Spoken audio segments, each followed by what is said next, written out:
Sexta-feira é dia de estreia aqui no canal e a partir de agora, toda sexta, eu vou trazer para vocês o futebol retrô. O que é isso?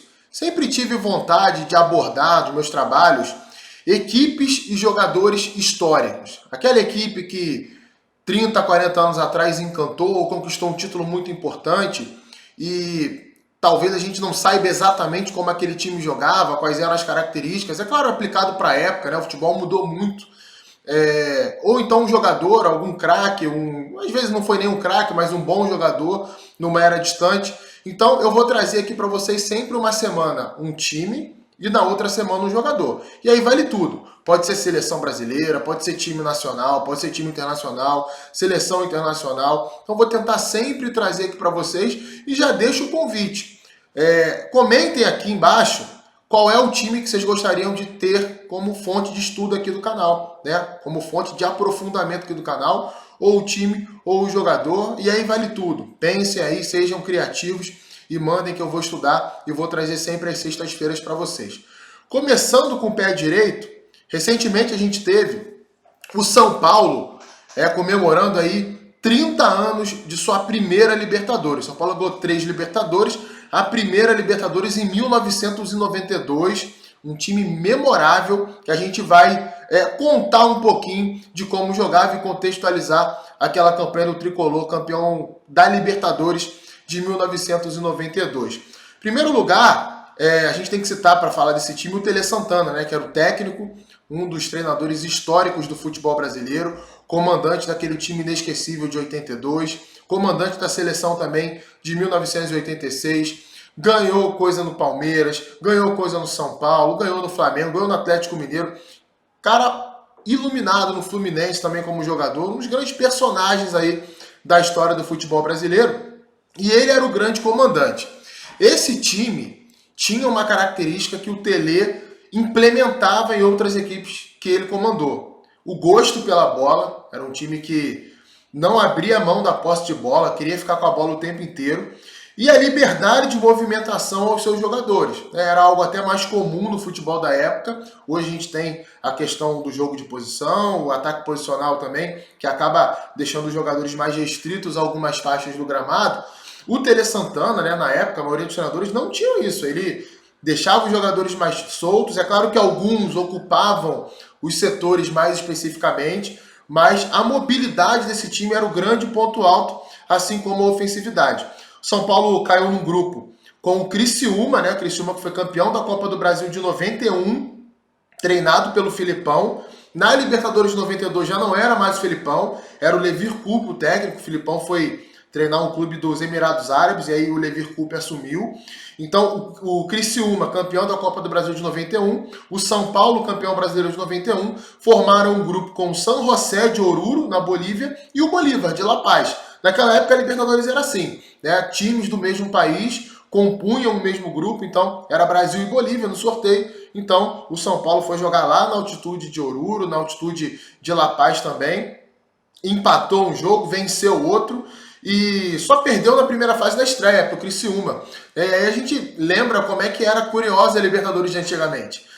Não existia essa coisa da Libertadores ser o grande torneio, a grande prioridade da temporada. Tanto é que o Tele Santana poupou titulares na estreia da Libertadores, num jogo fora de casa contra o Criciúma. O Criciúma, que tinha um bom time, chegaria nas quartas de final dessa mesma Libertadores e enfiou um 3-0 no São Paulo. E aí o São Paulo depois se recuperou, nas oitavas de final eliminou o Nacional, nas quartas, como citei, o Criciúma, na semifinal pegou o Barcelona de Guayaquil, perdeu o primeiro jogo lá e venceu aqui, e depois enfrentou o Newell's Old Boys, onde ele também perdeu o primeiro jogo lá e acabou vencendo aqui por 1-0, sendo campeão nos pênaltis.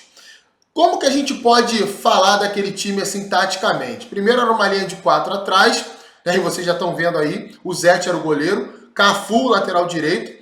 Na lateral esquerda é o Ivan Rocha, mas é importante citar o seguinte: na primeira fase, o lateral esquerdo do São Paulo era o Nelsinho, lateral emblemático do futebol brasileiro dos anos 80 e 90, jogou no Cruzeiro, jogou no Corinthians. Aliás, ele saiu do São Paulo para ir para o Corinthians, por isso que ele não joga a fase mata-mata pelo São Paulo. E o Nelsinho e o Ivan Rocha, eles tinham características muito diferentes. né? O Nelsinho era um lateral ofensivo, muito técnico, e que atacava muito por dentro nesse time do São Paulo. Daqui a pouco eu vou explicar o porquê. E o Ivan Rocha era um misto de zagueiro, volante, lateral. Era um jogador muito mais defensivo do que o Nelsinho. E a saída do Nelsinho para a entrada do Ivan Rocha acabou sendo muito bom para um outro aspecto do São Paulo. Liberar o Cafu pelo lado direito. Vocês estão vendo aí o Cafu, lateral direito do time. A zaga era formada pelo Antônio Carlos e pelo Ronaldão. Dois zagueiraços também. Antônio Carlos era craque de bola. Ronaldão era muito firme, zagueiro muito importante também. Foi um dos zagueiros reservas lá da campanha do tetracampeonato da Seleção Brasileira em 94. O Antônio Carlos jogou no Palmeiras, jogou no futebol europeu, na Roma, na Seleção Brasileira também.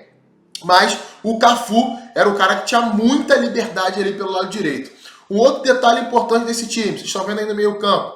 Adilson e Pintado eram volantes de muita marcação. Não comprometiam com a bola, tinham ali um bom passe, mas não eram jogadores de chegar na área, de finalizar, de dar assistência. Então, eles davam um suporte defensivo muito grande a esse time, somados ali ao Ivan Rocha já na fase mata-mata, e era liberdade total para o Cafu. Cafu era basicamente um ponta-direita nesse time de São Paulo, a ponto de, às vezes, até o Antônio Carlos sair um pouquinho para ataque também. Ele tinha essa característica, era um zagueiro de qualidade técnica, então várias e várias vezes, contra equipes mais defensivas, o Antônio Carlos se projetava no ataque e ficava lá o Pintado, o Ivan Rocha e o Adilson ali por trás da linha da bola, fazendo o balanço defensivo. O quarteto de ataque eu deixei por último, porque aí é muito especial, né? O Raí partia do lado direito e às vezes ele nem voltava por ali, às vezes era o Palhinha que voltava por ali, às vezes era o Miller. Havia uma rotatividade muito grande nesse sentido da recomposição pelo lado direito do meio campo. Então o Raí saía da direita e aí circulava o campo inteiro. Era aquele cara, o maestro do time realmente. O cara que ia se aproximar da bola, que ia ditar o ritmo e ainda chegava na área para finalizar. O Raí, em alguns momentos da carreira, foi utilizado até como um jogador mais avançado do time, como um segundo atacante, porque era um cara muito alto, de uma ótima finalização e um bom tempo de entrada na área também, além da qualidade na articulação. Era o grande maestro desse time, conforme eu citei. Pelo lado esquerdo, a gente tinha um cara que ficava um pouquinho mais fixo, que era o Elivelton. O Elivelton é um ponta nato mesmo, canhotinho, jogou até na lateral também durante muito tempo, jogou na ala quando passou a se utilizar ali 3 zagueiros do futebol brasileiro. Jogador de linha de fundo, de cruzamento, de boa finalização e de muito trabalho defensivo também. Era um jogador que acrescentava demais quando o São Paulo marcava a saída de bola adversária ou para acompanhar o lateral direito adversário quando o time rival estava atacando. E um jogador de muita mobilidade, né? Muito importante para dar volume nesse setor ofensivo do São Paulo. No ataque, Miller e Palhinha. Esses dois aí, eles se completavam, né? Nenhum dos dois era um centroavante, nenhum dos dois era um 9 fixo, eram atacantes de mobilidade, né? Palhinha jogava na ponta esquerda, na ponta direita, o Miller às vezes na ponta direita. Nesse time do São Paulo, eles tinham uma dinâmica muito interessante. Como eu falei, nenhum dos dois ficava fixo ali, dando referência de marcação para os zagueiros rivais. Mas o Palhinha circulava muito nas costas dos volantes adversários, então o que a gente chama hoje de entrelinha, né? Entre a linha de defesa e a linha de meio campo, o Palhinha era mestre de se posicionar ali para acionar o Miller em profundidade, para ele mesmo fazer a jogada individual, para fazer uma tabela com o Raí, para acionar o Cafu pela direita, o Elivelton pela esquerda. Era um jogador muito inteligente e muito leve, então conseguia chegar na área também para finalizar, fez vários gols nessa campanha. E o Miller, além da mobilidade e da boa finalização, era um cara que tinha muita explosão para atacar as costas da defesa. Então, várias jogadas de perigo do São Paulo, gols aconteceram assim nessa campanha, o Miller recebendo em profundidade nas costas do zagueiro e finalizando, ou servindo o companheiro, cruzando, retendo a bola. Enfim, era um belo time, esse time do São Paulo, campeão da Libertadores de 1992, uma das equipes memoráveis da história tricolor e um dos times aí que ficaram para a história da carreira desse grande cara, desse grande treinador que foi o Tele Santana. Beleza, galera? Espero que tenham gostado aí do vídeo. Se sim, deixem a sua curtida ou o seu comentário. Aquele convite lá do início do vídeo está valendo ainda. Comentem aí qual é o time que vocês querem que eu relembre, qual é o jogador também. Semana que vem tem um jogador aí bem legal. A gente vai aprofundar, que a gente vai mergulhar nas características dele. E se inscrevam no canal, né? É muito importante que vocês se inscrevam e o YouTube possa recomendar esse vídeo para mais pessoas que gostam de futebol. Beleza, galera? Galera São Paulina, torcida São Paulina, torcida tricolor, compartilha esse vídeo aí para o pessoal memorizar como essa equipe jogava em 1992. Até recentemente também escrevi um texto lá no All Sports, né, falando um pouquinho sobre esse time. Tudo isso que eu estou falando aqui tem um texto lá, até de uma forma um pouco mais aprofundada também. Valeu, pessoal, um forte abraço e até a próxima.